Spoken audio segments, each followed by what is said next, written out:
et puis les deux ont exposé Maël et Mata FCC la Poissa. Tout un jour frappé. Et puis comme on est tout, parce que non, peut-être que c'est la raison. Dans la ligne, tu dois poser à Kimi Namboka, parce que chez les États lignés par investisseurs, Maël Namboka, et puis les gens congolais vont investir dans des Kimia. C'est ça la pensée du chef de l'État. Il y a un mot dit que c'est d'abord eux qui est d'abord donné à Kimia. Là, c'est vraiment la Poissa, Maël Namboka. Il y a un peu de mon ami qui est basé sur le mot FCC. Il y a un moment Calamine était pique rouge. Et c'est ça la Moussala maintenant. Parce que le peuple est déjà alerté et ceux qui bloquent le pays sont là. Ils sont dans l'hélicoptère entre la Mouka et le FCC. Parce que l'hélicoptère pour bloquer le pays, créer la sécurité, paralyser le pays pour que les VT ne viennent pas. Mais là, le peuple de l'État non. On le peut avoir déjà la mission et la chaîne de l'État pour avec le pique rouge. Pour sanctionner maintenant. Merci. Merci Ndeko. Merci Ndeko Raphaël pour notre candidat. Sur Bengi Bisso, vous mettez un esprit à synthèse 30 secondes ou 45 secondes au maximum. Allô, bonjour. Bonjour. Au Bengi Bisso, pour mon ami. La Bengi, M. Michel a parti à Galima. Oui, Ndeko Michel depuis Galima. Ma candidat. Ma candidat est pour répondre à la meeting à lobby. eloko naza kokama bandeko na biso lokuta soko oza na information te koya na télévision te ou bien na radio ya kokosa bato nauti kolanda na journal moko a place même ba gestionnaire ya stade masif bakomaki ke bon bango bayebi information wana te ozo comprendre na ndeko na biso aza kosoutenir peuple ezalaki ebele boye na boye na boye papa peuple yango oyo kolobi ke peuple na bino nana kosala bino mabe soki eza sécurité c'est que bato na bango balie na bango ya nani ya FCC nde bakopiéger bango nde bayeba piéger bango batika kokosa bato oyo basutenaki Kabila lobi bayembelaki ye les Zakari les qui oyo Pasteur Mukuna c'est ce qui nous amène à des aventures comme ça le kola ndeko maître alobaki ke bon des petits problèmes à thématique même la présidence de la République ba demanda ki ke bayebi eloko wana te batika kokosa bato insécurité bato balingaki bayebele tout eza lokuta eza cacophonie au ya cash cacophonie au ya IDPS cacophonie au ya FCC cash nde makambo ya shoda été ébanité batia kokosa bato merci sécurité par rapport à quoi merci Ndeko la personne la mieux sécurisée à République est président de la République merci Ndeko na cacophonie bayebi alors qu'on bazo sala te ils ont eu le pouvoir pour le pouvoir comme le métier qui vient de dire la mouka papa merci merci Ndeko Michel depuis merci Ndeko Michel depuis la commune de Ngaliema 082 33 33 749 on va lire ces messages Bandeko ba Tindeli Bisso c'est Cieltel Bissaka à Kinkole Sifachi à dissoudre le Parlement. Il faut organiser les élections anticipatives dans 60 jours. Wana à rejoindre le plan. Il y a Lamuka. On part dans Ndela Singa. Allô, bonjour. Oui, bonjour, papa. Au Bengi Bisso avec Komunani. Non, on a Bengi Bisso na commune Ngalema na café. Oui, comme vous avez dit. Oui, participation à la déjà na papa moni olo uti ko papa na uti ko le ka tuko la makambo ba tu ko la Zakari ile toni na ko pesa ba tu na ko na mukuna e passer uma e passer pour le ni ba lu ko ba ko na ni Ndeko ispoza na message Ndeko il faut totoboyi makambo ya un tribal faut le makambo par rapport à message vous allez que le bamwa comité laïque de coordination peut si makantina yo et non au attaquer sa propreté. Bon, s'il te plaît, Oli Sangai on va faire la bande ko lo bana ibi peut sujet du jour na ngo na landi na uto pour la radio ga siko. Merci beaucoup, Landa Bisso, le quota Owanda. 082 33 33 749. Allô, bonjour. Papa Alpha, bonjour tout le monde. Oui, Ndeko. Makanisna yo Papa Alpha. Il est fait pour le pays. Balinga formule constitution le pays. En cas de crise entre l'Assemblée et la primature, vous voyez que l'Assemblée c'est que des dirigeants, c'est que tout peut être crise. Vous devez même déjà plus de crise. Et la crise va montrer dans un résultat de l'hôpital. Constitutionnalisme a été d'année. L'article 4 Merci. Merci. Merci, mon frère. Merci, mon frère, depuis... Mais pour que ça soit dimanche va être un découp. Namona que pera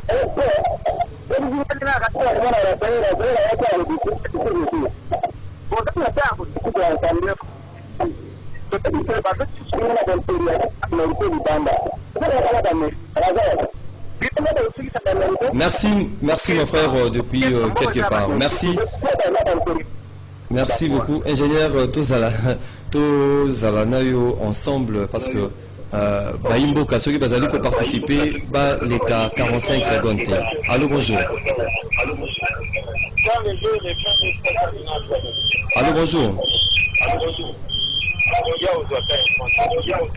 Pourquoi quitte sa volume, il y a télévision dans la radio dans Ndeko 082 33 33 749. Allô, bonjour. Allô, bonjour. Au Béni Bissou, puis comment on a dit?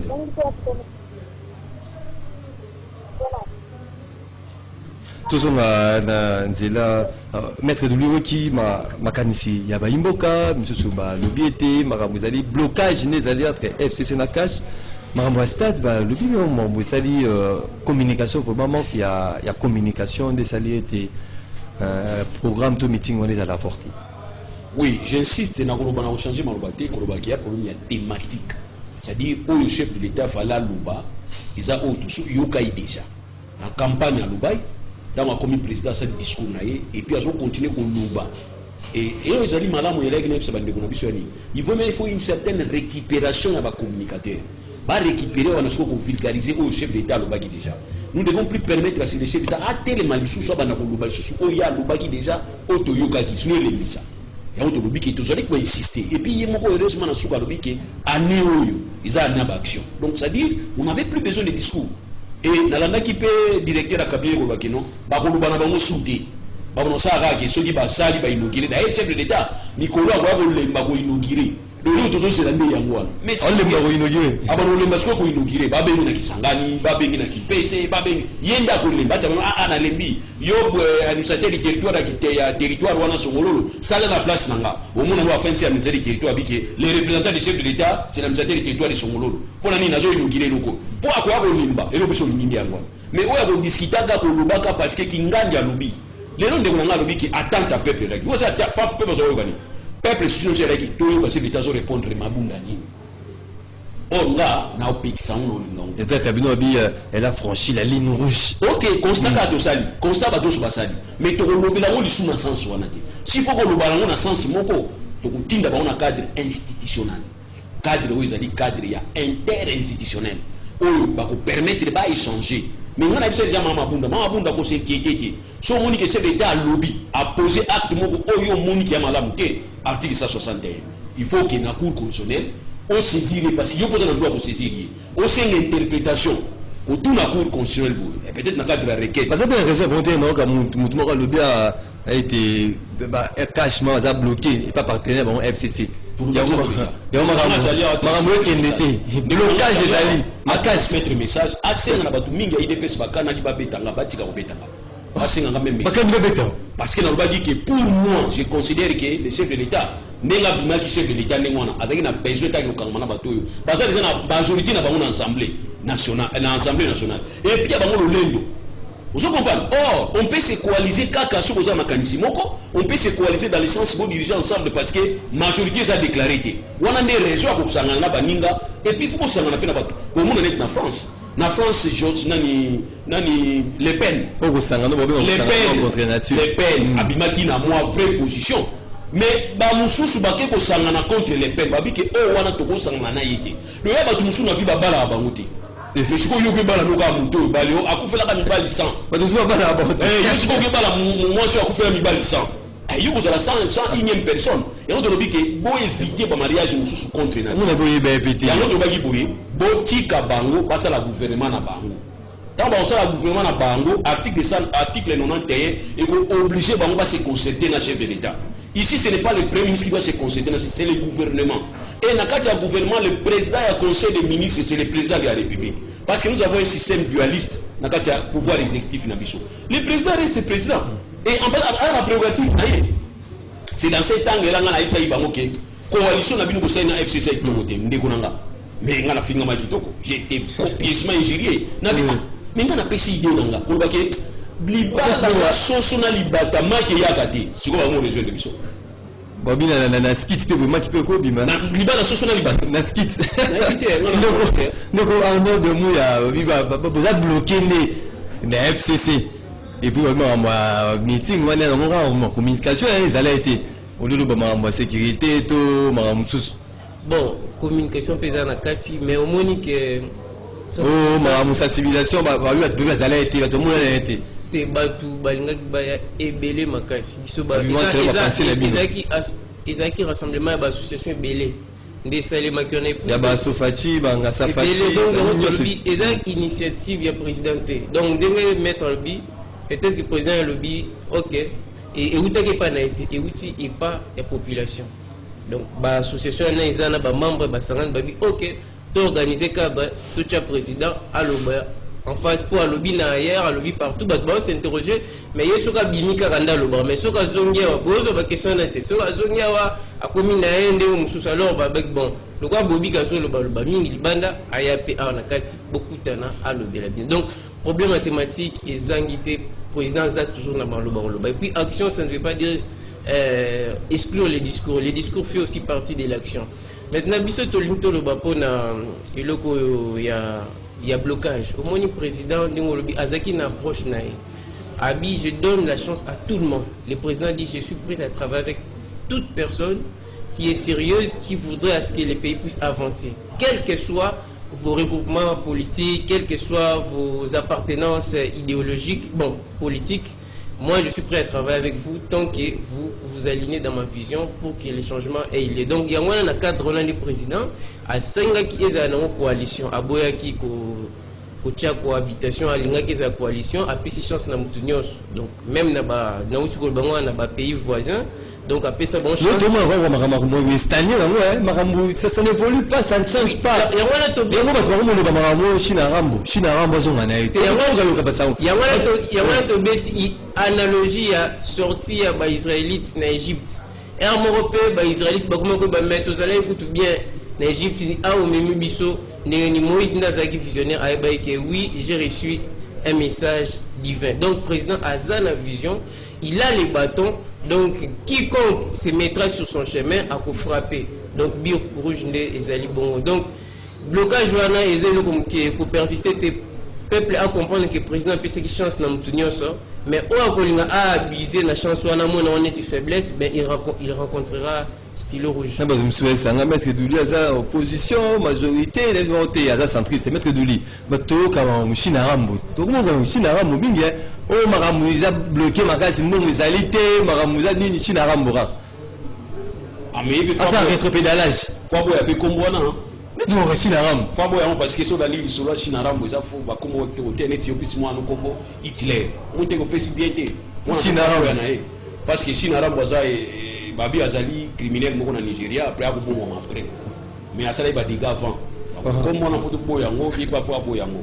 Bon, par rapport à Gamolobi Sukoyo, Nande Konamiso Nyangalobi, oui, c'était des associations où ils sont ils avaient qui protocole d'état, ils ont qui programme wana, ils avaient association.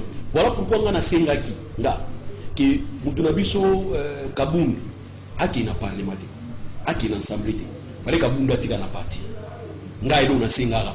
Parce que Kabund a bandi bitumani kala, bandata wa Tshisekedi, papa, Tshisekedi a découvert Kabund na niveau place à Zalarapuna. Abia au élément ya mon Kabund bayaka. Malgré parce que tu as pression pas Tshisekedi Kabund a qui dépêche na nini na Moïse, Tshisekedi a fanika kimia a kufeti Kabund secrétaire général. Donc il a qui rôle à Kabund. Alors Kabund peut faire ni ba rôle na yi. Et ba tu fais pas ba rôle à Kabund. Alors rôle à Kabund ya solo fallait en niveau parti.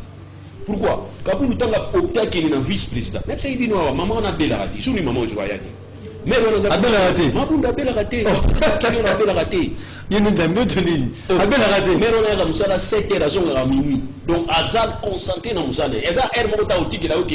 Moni le débat makasi na niveau parlement. Kabund ya Moussala out. Na kitu ngotika zo bela otika la matinale là watu wakota. Yeye a belle raté. Kuna nenda na explication. Na sasa bango ke botika ya fanda na niveau parti. Et moi ya opté à la poste au moins c'est des postes de vie c'est ça faut la yé kuna akufa to souhaiter moment on doit faut la ya bela gravement to souhaiter pas belaté faut la jour ambula makasi côté na bango ma etondi ya yati comme ça on dit bon en cas d'absence ya président vice-président quoi kuna ezate donc kuna ezate et puis na niveau boulot kuna fonction sous fallait qu'il pas vice ba détrôner en côté mususu to ima gamio so wana to ba yeza conséquences à travailler na ba to ba za prévu travailler. Et ça, c'est tout ça, on a dans ça. Dans ça, on va pas aller moi, on a bonne foi. Après, si on a une condition, on va s'engager à ça. Mais est-ce que maman a fille, on va prête? Pas dit, on a dans ça. Mais vous voyez, on a dans ça, on a boté dans moi, maman, on a boté dans fille, on a pas si pas les bélés. Pour les agis patients aussi là. Donc, système, les pour les amis. On a la bino. On a bino pour le limba. Et puis, il y a kanda pour comprendre les téquets. Alors, il fallait moi, on a tiré un niveau secrétariat. Comme ça, il y a un discours à chef de l'État. Vision à chef de l'État. Ah, bah, le soko. Ko vulgariser mo gisa kabuya za kuna to ça vulgariser on sens ni abanda ko bumba na yango na cadre ya ba matinée politique parce qu'il faut avoir quelqu'un qui a cette dynamique. On prend des derniers appels 30 secondes tous en makanti à population. Oui, allô, bonjour mon frère. Bonjour Ndeko. Obengi biso api komona. C'est moi Ndeko Moïse. Aussi le désinvité. Oui. Makanti na yo. C'est déplorable vraiment d'écouter à mes deux frères qui sont sur le plateau. En tout cas, je ne sais pas comment vous pouvez parler de notre sénateur à vie qui est en repos à Chingakati. Il devient figé pour la société d'un grand pays plus qu'un continent. C'est de la honte. Kabila, il a trouvé tous ces gens. Il a trouvé tout le monde dans ce pays ici. Hein? Kabila n'a rien amené. Et aujourd'hui, ceux qui sont au Parlement, ce sont des Congolais. Au Sénat, ce sont des Congolais. Ceux qui passent à Tingakati chaque jour au Vendée-Kodon, ce sont que des Congolais. Qu'est-ce qui se passe au juste? Est-ce que c'est les problèmes du Parlement ou des problèmes des individus ici? C'est les problèmes des responsabilités. Nous tous, nous sommes coupables. Même vous qui êtes sur le plateau, même le président, nous tous, nous sommes coupables. On n'a pas pu organiser les élections dans les délais constitutionnels. Nulle part, on a prescrit qu'on devait aller au-delà avec des dialogues. Nulle part. Et aujourd'hui, nous devons subir ces conséquences. Et aujourd'hui, qu'est-ce que moi je vais dire? Je vais dire que les discours là, le discours du Parlement, ça nous doit nous amener où? On n'a pas besoin. Il faut celui qu'on se mettre ensemble dans l'unité avec une vision. Mais si vous voulez taper des priorisations, celui-là des priorisations. Merci. Merci Ndeko Moïse depuis Rond-Point Ngaba. On prend les derniers intervenants du jour. Allô, bonjour. Bonjour, Obengi biso api komonani. Allô, bonjour. Oui, Obengi biso api komonani Ndeko. Na bengi biso na commune Gombe, komonanga monsieur Faria. Oui, Ndeko Faria, makanisi na yo. Bon, ngai makanisi na ngeza boy. Donc c'est-à-dire que biso ba Congolais, il faut comprendre que c'est ba Congolais qui est là. Les Congolais c'est comme si tu as la maturité pendante. Parce que ce qui est loyaux, nous souhaitons que le président est en place, a réussi, a échoué. Donc, il a dit que si ce moment où nous allons que tout la position, il y a ma passion, il y a ma difficulté, il y a ma donc, au moment où il y a biso moko toza bandonki toza basorcier ya biso moko ozo comprendre parce que soki président ya réussir te donc oyo akoya wana nde akoréussir akoréussir mpe ya te parce que oyo akoya te bazosalaka ye kaka bongo donc c'est-à-dire que bapoliticien na biso bazosala bamakambo na bango mpona babie na bango mpona bango moko te bazala mpona mboka te bapoliticien na biso nyonso de part et d'autre donc baza mpona baintérêt na bango moko mpona intérêt ya population te eloko kaka nga oyo bayango wana donc il fallait que natosala effort wana tolongola bondoki oyo toza nango likunya oyo toza nango tobongisa mboka na biso toyoka na biso moko tokende avant. Merci Ndeko Faria depuis la commune de la Gombe tosilisi na bino baimboka Arnold Mouya malobanayo yasuka na moni Ndeko alobi ete il faut to pronara échec te bato nyonso bakongolais nyonso batala pona changement ya mboka. Tout à fait, donc il y a un président a fait ce qui chance dans Moutounios, mais il arrive qu'à un moment au PSI bonne foi. Mais Moutounao, Mouninga Nayo, Azad toujours déterminé à mettre autour le bas. Donc, Azad toujours déterminé, la ligne n'a pas Yamabe. Dans la minute, on a osé choisir, il faut écarter Bango. Donc, toujours prôner l'unité, mais ils ont l'acheté. Donc, il faut s'inscrire le plus vite que possible dans la ligne, dans la vision du président de la République, où ils ont prôné changement pour bien et le peuple congolais. Maître Doulimontou. Oui, merci beaucoup à l'invitation et puis merci pas à co-débatteur. Et là, on a l'ingénieur Baga, mon qu'on a la ligne de Moïse, puisque de Watawa Yokate Makamo Moïse, l'ingénieur Nazavo Yokato a tchaki casque, à lui Azali ko déplorer la réaction à Bisso Congolais, surtout Bisso dans un plateau, Azali ko déplorer, mais Moïse Nangaba, Azali ko déplorer, mais on a Bisso sénateur à vie à Zana repos, on a une tatouage na repos naï. Yo mutouri ba Zana repos, Bisso touri ba Zana repos, Bisso ba na quartier, lui touri ba papa na bina Zana repos. Père Nabino Yumtakinda, songi na gauche, songi na droite, oh, papa n'a pas de repos tika non, même mon coffre famille dans la repos. Il lunga lukamba, mutapona ki. Songi na gauche na droite. Joseph Kabila mutapona ki mbaka ki. Mutapona ki sénateur, président Sénat, Joseph Kabila.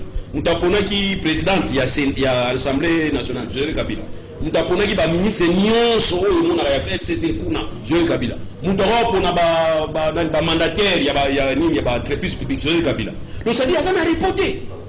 On a reporté tout ça la biso. Dans un a reporté. Alors ne nous empêchez pas tout le temps à gagner parce que pas oyo ba nos maman qui na place na kombo na ye, ba do senga ga merci. Merci pas ya autorité morale grâce na yo na zalia. Donc il n'est pas en repos. Or mamboka na biso. Donc peut-être pour topé ça moi valeur. Topé ça une bonne valeur et pas président nous sommes ma président. 35 va élire démocratiquement. Bah on a tout ça qui loi portant statut à ancien chef de l'État. A bénéficier à ça bénéficiaire nango. Il y a repos, il y a émolument, il y a garde, à ça bénéficier nango. Mais les seuls problèmes les amis. Tant que besoin il s'aille à zone dans le monde politique. Tant que besoin il s'aille pour ça biso que c'est-à-dire que vous avez l'adversaire na yé net balamuka batanga kombo na yé donc ndeko na Moïse ko kamwa te na zotanga kombo na yé na continue tanga yango parce que yé azawana pona bien ya Congo azape wana ndino zokanisa pona mabepe ya Congo azape wana donc na continue kotanga kombo na yé en tout cas limsanga pardon. Merci maître Douli Muntu analyste politique totondio botondi ngondimi kozana biso. Arnold Mouya, communicateur du changement, fidèle téléspectateur, téléspectatrice à Canal Congo Télévision, auditeur, auditrice à Radio Liberté Kinshasa, pour aller l'autre soukia à Torouta à Nabino, lobby pour un débat, avec d'autres invités.